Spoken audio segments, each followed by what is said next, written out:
السلام علیکم ورحمۃ اللہ وبرکاتہ۔ کیسے ہو دوستو؟ امید کرتا ہوں کہ آپ سب خیریت سے ہوں گے۔ الحمدللہ میں آج آپ کے سامنے پھر سے حاضر ہوا ہوں اسلامی تعلیمات کو لے کر کے، یعنی آج میں آپ کے سامنے حیات الصحابہ کی کچھ حدیثیں ہیں جو میں آپ کے سامنے پیش کر رہا ہوں۔ حیات الصحابہ مطلب بولے تو صحابہ کی زندگی کے متعلق جتنی حدیثیں ہیں، بہت ہی معتبر حدیثیں وہ آپ کے سامنے رکھ رہا ہوں، اور یہ ایک بہترین کتاب ہے جو سارے عالم میں اس کو مقبولیت ملی ہے، حیات الصحابہ۔ اور اس میں جتنی بھی باتیں لکھی گئی ہیں وہ صحابہ کی زندگی کے متعلق ہیں، کہ جب بھی صحابہ کے اوپر سے جتنے بھی حالات آئے، پریشانیاں آئی ہیں، تو ان لوگوں نے جو ہے اپنی زندگی کو کس طریقے سے مطلب اپنے ان حالاتوں سے کیسے لڑے، اور اس کے کون سا ایسا طریقہ اختیار کیا جس کی بنا پر ان کی وہ پریشانیاں بھی دور ہو گئیں۔ یعنی آپ صلی اللہ علیہ وسلم کی صحبت میں رہتے ہوئے ان لوگوں نے آپ صلی اللہ علیہ وسلم کے بتائے ہوئے عمل کو کیسے کیا اور اس سے ان کی پریشانی دور ہوئی، یعنی وہ ساری چیزیں جو ہیں اس میں موجود ہیں۔ نبی کریم صلی اللہ علیہ وسلم کی اطاعت اور آپ کی پیروی اور آپ کے خلفاء رضی اللہ تعالیٰ عنہ کی پیروی کے بارے میں احادیث۔ یہ بخاری کی حدیث ہے۔ حضرت ابو ہریرہ رضی اللہ تعالیٰ عنہ حضور اقدس صلی اللہ علیہ وسلم کا ارشاد نقل فرماتے ہیں کہ جس نے میری اطاعت کی اس نے اللہ کی اطاعت کی، اور جس نے میری نافرمانی کی اس نے اللہ کی نافرمانی کی، اور جس نے میرے امیر کی اطاعت کی اس نے میری اطاعت کی، اور جس نے میرے امیر کی نافرمانی کی اس نے میری نافرمانی کی۔ یعنی کہ جس نے اللہ کے رسول صلی اللہ علیہ وسلم کی مانی اس نے اللہ کی مانی، اور جس نے اللہ کے رسول صلی اللہ علیہ وسلم کے صحابیوں کی مانی اس نے حضور کی مانی، یعنی حضور اکرم صلی اللہ علیہ وسلم کی مانی۔ اور پھر جس نے تابعین، یعنی جب وہ صحابی کی صحبت یافتہ یعنی تابعی ہوئے، تابعی کی مانی تو یعنی اس نے صحابی کی مانی، جس نے صحابی کی مانی اس نے رسول کی مانی، اور جس نے رسول کی مانی یعنی اس نے اللہ کی مانی۔ پھر تابعین کے بعد میں تبع تابعین ہیں، پھر اس طریقے سے ایک سلسلہ چلتا رہا۔ پھر آج اس دور میں جیسے کہ ہم علماء اکرام کو نائب رسول کہتے ہیں، پھر ہمیں اسی طریقے سے حکم ہے کہ جس نے امیر کی مانی جس نے امیر کی مانی، امیر کی اطاعت کی اس نے میری اطاعت کی۔ یعنی پھر امیر بولے تو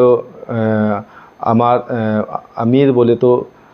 امارت کی ذمہ داری سنبھالنے والا، یعنی وہ ہمارے علماء اکرام ہیں، مفتی ہیں اور مولانا ہیں، یعنی ان کی ہمیں ماننی چاہیے۔ یعنی وہ قرآن و حدیث کی روشنی میں جو ہمیں بات سمجھائے ہمیں اس کو تسلیم کرنا چاہیے،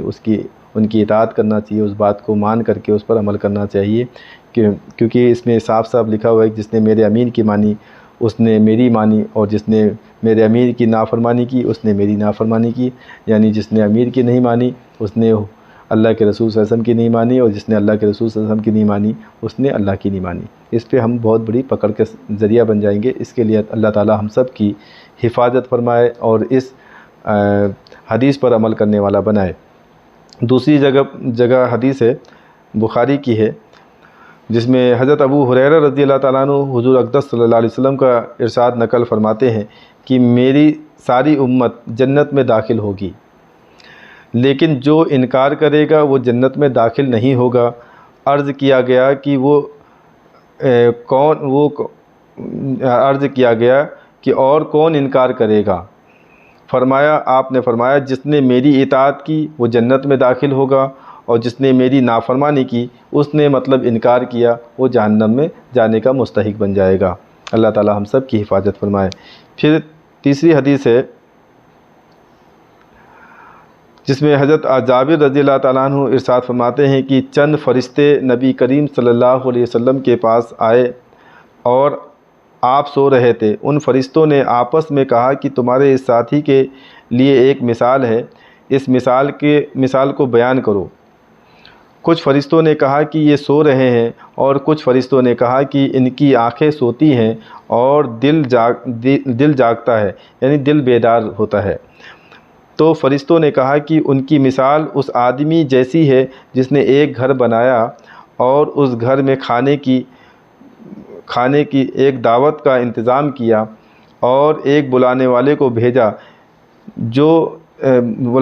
بھیجا کہ جس نے اس بلانے والے کی بات مانی وہ گھر میں داخل ہوا، اور جس نے اس بلانے والے کی بات کو مانی وہ داخل ہوا اور اس نے دعوت بھی کھا لی، اور جس نے اس بلانے والے کی بات کو نہیں مانا وہ گھر میں داخل ہوا اور نہ اس نہ وہ گھر میں داخل ہوا اور نہ اس نے اس دعوت سے کچھ کھایا۔ یعنی یہ فرشتوں نے مثال دی آپ صلی اللہ علیہ وسلم کے متعلق اور اس جنت و جہنم کے متعلق۔ پھر فرشتے نے کہا کہ اس مثال کا مطلب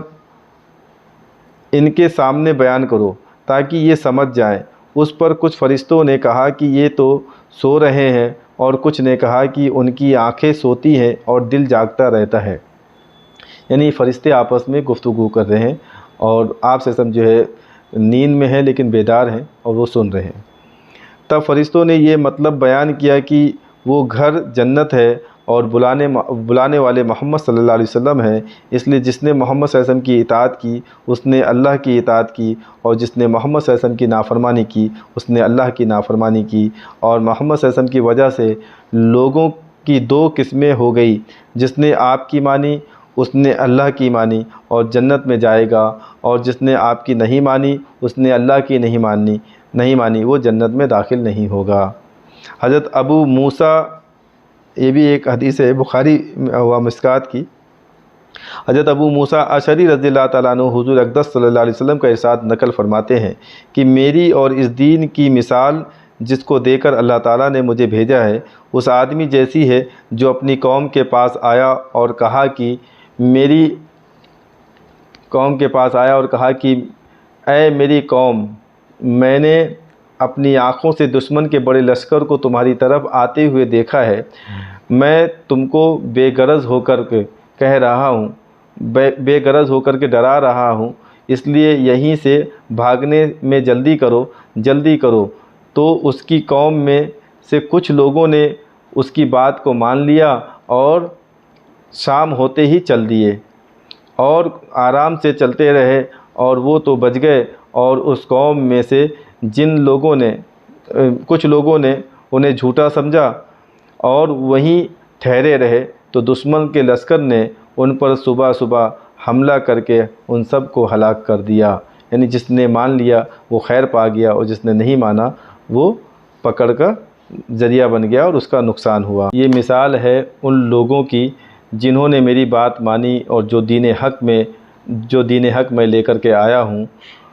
اس پر عمل کیا، اور ان لوگوں کی جنہوں نے میری نافرمانی کی اور جو دین حق لے کر میں آیا ہوں اس کو جھٹلایا۔